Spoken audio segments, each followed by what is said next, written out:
Before this video starts, I just want to give a massive shout out to all my channel members.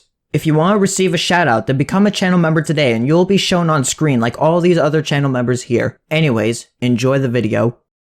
In version 15.1, we get to see a brand new Uberfest unit added.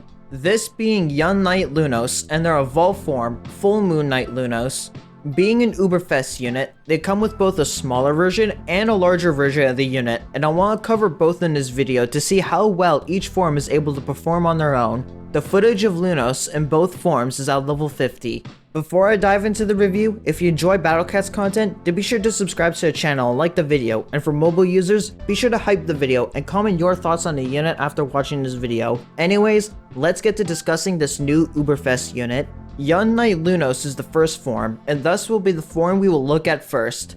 The first form at level 30 has 30,000 health, deals 9.8k damage with 1.9k DPS. They sport resist against Black, Angel, Aku, and Relic enemies with a 50% chance to knock them back. They also sport immunities to Knockback, Slow, Curse, and Surge. They also sport a Conjure. They have a standing range of 150 with an Omni Strike of negative 320 to 250 and a cooldown of 9.87 seconds. This first form is a rather cheap tanker with the ability to regain ground against 4 different traits. Against Aku and Relics, they spawn an effect of 122,000 HP, while for Black and Angel enemies, they spawn 153,000 HP. While this health is good for a unit with a relatively low cost, and with a chance to regain ground with knockback is good for their traits, in mixed stages, this unit doesn't have the highest base health in the world and dies fairly quickly in some mixed stages. While this may sound bad, for this unit specifically, it's actually a really good thing, but more about that later. The first form sports a decent amount of immunities that can let them be useful against a wide range of enemies. Knockback immunity can allow them to stay put against several enemies. Trait-relevant enemies that they benefit from being immune to their knockback include Sleipnir, Diabrolo, and Okame. Emos is able to knockback, slow, and curse units, but with Lunos being immune to all 3 statuses means they can get in front of the bird's face and not worry about getting stopped. Their slow immunity is also useful for Cleonel, Empress, Tarsiriel, as well as Esoteric Ural and Condemned Pang, who both sport a way to Surge. Besides these 2 enemies, having Surge immunity is solid in general for Aku tanking, as Aku enemies tend to come packed with ways to surge your units constantly, so denying that is great. Other trait-specific surgers that aren't Aku they help out against include Magma Joe and Saint Dober. Their last immunity, Curse immunity, helps immensely with being a relic tanker, seeing as Curse is their main gimmick. This is also helpful for Malevolent Dark, who can curse units. However, even outside these trait-specific enemies, their immunities can give them plenty of use outside of these enemies. Some examples include Master Ural and the Cappy twins, specifically the ability to keep these 2 under control very easily, and for Master Ural's case, also being supported by relic enemies. Remember how I said this unit dying fairly easily in mixed stages is a good thing? Well, this is because this unit comes equipped with a Conjure. While it makes it impossible to have multiple out on the field, the trade-offs are more than worth it. This is the first unit whose Conjure has different stats depending on the form. For the first form, the Conjure sports 15,000 damage and has a range stat of 600. It will always knock back all enemy traits and will spawn a level 3 mini surge between 300 to 600 range, effectively making it like an Awakened Doron in terms of knockback utility, but against all traits. Conjure as an ability has always been on units with a long cooldown because Conjure in of itself is an extremely strong ability, but having a unit you can send in easily to summon a Conjure for decent damage and a great CC ability on top of that makes this Conjure extremely strong. The knockback from the Conjure is able to regain a ton of ground from any enemy that pushes aggressively, and because this unit is both cheap and has a fast cooldown, this effectively acts as a second Breaker Blast that's even more on demand due to their fast cooldown, as at most, you just have to let the unit get close for effective use. If the unit is able to get all 3 of the mini surge ticks to hit a level 30, you're able to score 61,200 damage. This damage is extremely impressive, as most of the cheaper high damage units are either restricted in dealing this much damage through things like single target in the case of Can, or having stats that only apply to specific traits with abilities like massive damage, as is the case for Courier. This first form, however, is not as good as the second form for reasons that I'll get into when we cover said second form, but this first form is still extremely good on more cash-tight stages, where the second form is not able to be used nearly as much. Overall, this first form is a solid tanker for their traits, and with a really strong conjure, paired with solid immunities, can regain a ton of lost ground against a wide range of enemies. Now I think it's time to take a look at the second form. Full Moon Knight Lunos is the second form, and as such, has a kit that's more similar to standard Ubers. At level 30, they sport 78,000 health, deal 28,000 damage with 5.5k DPS. Like their last form, they sport resist against Black, Angel, Aku, and Relic enemies, with their knockback chance now going to 100%. They keep the knockback, slow, curse, and surge immunities from the last form, but also now gain freeze and weaken immunity.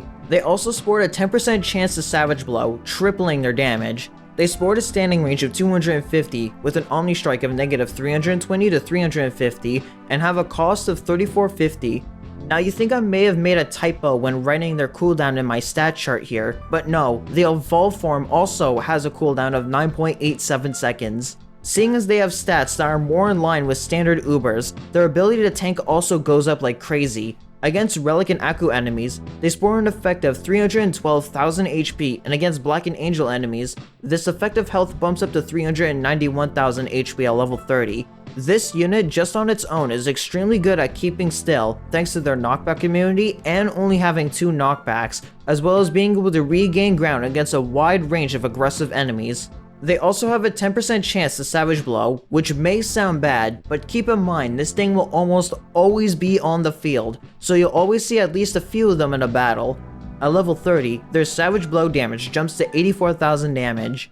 When it comes to their immunities and trait-specific counters, they're still amazing against the previously mentioned enemies, but they also gain 2 additional immunities in Freeze and Weaken immunity. Their Freeze immunity makes them extremely useful for Baku, Nala, and Albroly to name a few examples. Weaken immunity gives them extra use against Wing Piggy, Kurokroc, Urs, and Dark Dober, seeing as their attack power can no longer be dampened, which is especially useful if they land a Savage Blow. Weaken immunity also makes them a very strong unit for Hanya, and Freeze immunity expands their usage against the likes of the Crazy Axe Twins, Henry, and Dionel.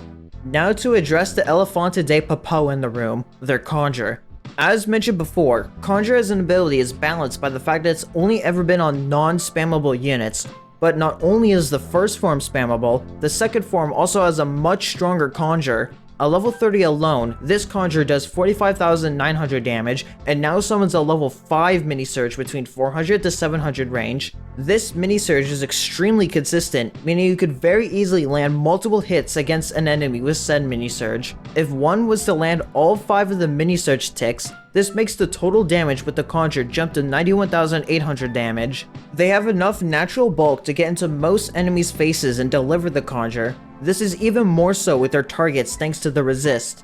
This means that you will almost always be able to fire off a Conjure. Now you might think that this unit's high cost is going to make it difficult to Conjure spam with them. The thing with this is that the Conjure deals a ton of damage, killing whole groups of enemies and effectively being able to pay for itself. Also, it isn't like it needs to be used every 10 seconds, considering they still have enough stats to work even outside of the Conjure, dealing solid chip damage and pushing back any enemy they target with their own knockback ability. Also, considering that you have access to 9 other units in your lineup slot, those 9 extra units can be used to further accelerate this unit's absurdity. Cat combos further this unit's strength to even more absurd realms. Want this unit to be more affordable? Slap on a wallet or accounting combos.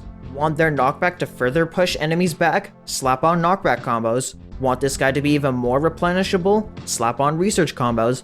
Want each Conjure to deal more damage individually? Slap on attack combos. The potential power of this unit is near endless. The only real negative is that the Conjure is not the best against enemies that are knockback immune, such as Bunaglios and Papo, but even then, if played right, can make these enemies isolated for a moment. This can open windows of opportunity to score a ton of damage against said enemies, on top of the initial Conjure damage. Catclaw Championships 12-3 is a great example in which knockback immune enemies work in this unit's favor. It's able to resist all 3 of the major threats, with Okame being the only one who isn't knockback immune. This unit's base knockback can keep Okame away, and the Conjure can further keep Okame away, making it much easier to get giant chunks of damage against the Rangmaster and Megamajo with units like Esoteric Girl, Ape Lord Luza, and Idian X. This Uber is the only high-cost Uber that could be cycled endlessly and will always be doing something. Send them in, conjure, have them stay alive for a bit to tank and deal some extra chip damage,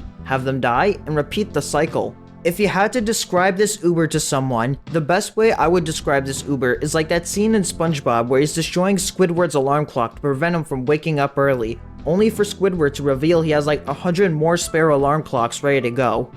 So, how good is Lunos? To say this Uber is amazing is an understatement. This Uber is genuinely a contender for the best Uber in the game, and even just the best unit in general, comparable to even Baja Blast in terms of how much they can break the game. This unit works in basically any stage you throw them in, and in stages where the second form is too expensive, the first form is still absurdly good for the insane crowd control it has alone. With all that said, I want to thank you for watching this analysis of Lunos. If you thought this insight was interesting, then be sure to give it a like and subscribe to the channel if you enjoy Battle Cats content, and comment down below your thoughts on them. I'd love to hear what you all think. Also, shout out to the following channel members: Dr. Deadly, Gamet, Virus El Perro, Just a Shark, Gross Cat the Ultra, Potato King, Atsushi, King Wolf, Tentacle Gaming, Clamorous, Barely Grover, Jade Rabbit, Mustafa, Janik Altenberg, and Xenolite for being silver members or higher. If you want to receive a shout out like these channel members here, then become a silver member or higher today.